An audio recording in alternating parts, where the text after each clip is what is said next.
You're doing everything you were told would work. You're kind, you don't argue, you're always there when she needs something. But now, she's cold. She takes longer to reply, she says she needs space, and you start wondering, did I do something wrong? Was I too much? Should I have done even more? The truth is, you weren't too much. You just weren't what she needed to feel drawn in. Most men are taught to treat her like a queen. Say yes to everything. Never rock the boat. Just make her happy, and she'll stay. But here's the silent truth. When a man abandons his own standards just to keep the peace, he stops feeling grounded. He isn't in his masculinity, and that makes her feel unsafe, even if she can't explain why. She doesn't know exactly what's wrong, but she feels it. And feelings are what matter most to a woman. Over time, she starts to feel like she's holding the relationship up, emotionally, energetically, and attraction quietly fades. Mike had a good heart.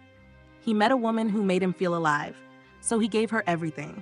He texted her every morning, always said yes to her plans, even apologized for things that weren't his fault. But slowly, the energy shifted. She laughed less, her replies got shorter.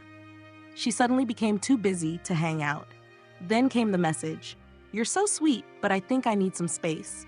He was crushed, confused, and worst of all, he didn't know why. Here's the truth. He was too nice and too available. All humans value what is scarce. You cannot be at her beck and call. Nice isn't attractive when it comes from fear. Fear of losing her, fear of upsetting her, fear of not being enough. Attraction doesn't grow from emotional submission. It grows when a man holds his center, even in her uncertainty. And that begins with indifference. Not coldness, not detachment, but calm, clarity. Khalil Gibran once said, "If you love someone, let them go. If they return, they were always yours. If they don't, they never were." Freedom is the foundation of love. When a woman feels free to choose you, not pressured, that's when her heart opens. So what do you do when she pulls away? You calmly speak your truth. "I care about you.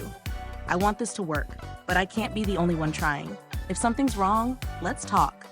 And if you need space, I respect that. Just let me know if anything changes." That's indifference. You're not begging. You're not angry. You're just clear. You're offering connection, not chasing it.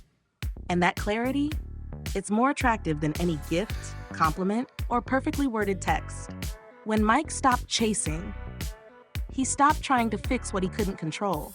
He got back to his routine, reconnected with friends, started hitting the gym again.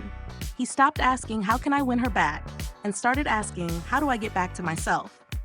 That shift changed everything. Lao Tzu said, "He who conquers others is strong, but he who conquers himself is mighty." When a man stops needing her approval and starts living with purpose, she feels the strength she's been craving without even realizing it. If you've ever been in Mike's shoes, always giving, hoping she finally sees your worth, but the more you give, the more she pulls away. You're not broken. You've just been following advice that doesn't work. I've spent years studying emotional dynamics, psychology, and real-world relationships, and I've lived through the heartbreak, confusion, and breakthroughs myself. I know what works and what doesn't. So I created a course to save you from years of pain and shortcuts the learning curve. It's called Magnetic Masculinity: Attract Her and the Life You Want. This course bridges the gap between where you are now and the magnetic man she naturally feels drawn to. So if you're tired of overthinking and chasing, and you're ready to show up with calm, clarity, and confidence, click the link below to get started. Thanks for watching, and I'll see you in the next one.